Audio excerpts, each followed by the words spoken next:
บ้านกองโลเมืองคุณคำแขวงขมวนท่านผู้ชมได้มีพิธีเปิดการนำไส้เส้นทางเบตงและก่อการจัดงานบุญประเพณีการลินหุนประจำปี2025ขึ้นอย่างเป็นทางการพิธีจัดขึ้นในท่าอาทิตย์ผ่านมาโดยการเข้าร่วมของทานสุริยงโพคำรองเลขาพักเมืองประธานกฎกาพักลาดเมืองคุณคำทานบรรณหงษ์ธรรมวงศาเจ้าเมืองคุณคำมีหัวหน้าองค์การกรรมการพักเมืององค์การปกครองบ้านมวลชนชาวบ้านกองโลเข้าร่วมทานสาลีท้องสวรรค์ประธานสมาคมการท่องเที่ยวทำกองโลนาตาลท่านนายบ้านกองโลได้ตั้งหน้าให้องค์การปกครองบ้านขึ้นรายงานสภาพการจัดตั้งปฏิบัติก่อสร้างเส้นทางเบตงภายในบ้านและการหังหากะเกียมการจัดงานบุญลินหุนประจำปี2025ให้ฮู้ว่าบุญลินหุนแม่นหนึ่งบุญประเพณีที่ชาวบ้านกองโลเมืองคุณคำแขวงขมวนได้จัดขึ้นซึ่งจะกำหนดเอาเดือน4เพ็งในแต่ละปีเป็นมื้อจัดงานเมื่อใกล้ฮอดระยะงานบุญชาวบ้านจะพากันเต้าโฮมและกะเกียมอาหารการกินเพื่อต้อนรับศรัทธาจากภาคส่วนต่างๆที่เข้ามาร่วมในมื้อขึ้น13ค่ำเดือน4ลาวจะเป็นมื้อหังหากะเกียมสถานที่หออุปคุตบอนฝังหุ่น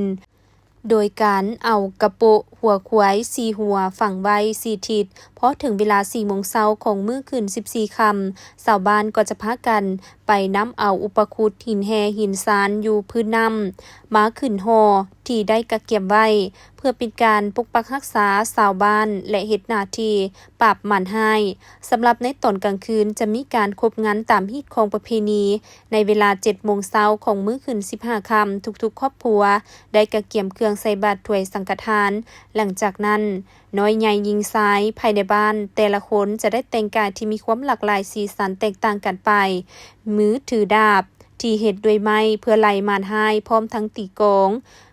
หางล้ำพญายอยเป่าปีเป่าแค้นและอื่นๆพอฮอดเดินวัดก็จะมีขันหาเพื่อเสริญให้หมอหุ่นเจ้ามเหสักมาลินบุญร่วมกับชาวบ้านแล้วมีการแห่อ้อมวัด3 รอบผู้เป็นหมอหุ่นจะเฮ็ดหน้าที่แต่งตั้งผู้รับไส้ซึ่งประกอบมีสัตว์ดมกลิ่นและทหารจำนวนหนึ่งเพื่อรอท่าปราบปรามผีให้พอฮอดเวลาหมอหุ่นก็จะใส่ชาวบ้านเอาน้ำมาหดจุดที่ฝังกระโปกหัวควายและให้หมอเสียงหมอโหนหมอถวยเสียงถวยพร้อมทั้งสัตว์ดมกลิ่นกวดว่าจุดใดมีหุ่นและเมื่อพบหุ่นแล้วหมอหุ่นจะมีพิธีสูตรเพื่อเอาหุ่นออกพร้อมทั้งให้ชาวบ้านลงเกลือกขี้ตมในจุดที่หุ่นถูกฝังอยู่และปฏิบัติไปจนครบ4 ทิศโดยเริ่มจากทิศเหนือทิศตะวันออกทิศใต้และทิศตะวันตกต่อมาก็ได้มีพิธีปัดกวาดสิ่งบ่ดีออกจากบ้านแล้วนำหุ่นและอุปคุตลงสู่ท่าน้ำปล่อยให้ไหลไปกับน้ำถือว่าเป็นการล้างสวยสิ่งบ่ดีออกจากร่างกายจากนั้นก็ได้พร้อมการกลับคืนสู่วัดเพื่อให้ครูบาสูตรไสยันโตและบาสีสุขวัญเป็นสิริมงคลเวลา 14 โมงชาวบ้านก็จะนำเอากองเลงพร้อมต้นกะละพึกแห่อ้อมบ้านอีกครั้งเก็บดูกเหล้าแล้วนำไปถวายต้นกะละพึกปัจจัยไสยทานต่างๆให้แก่พระภิกษุสงฆ์สามเณรแม่นขั้นตอนสุดท้ายของงานบุญ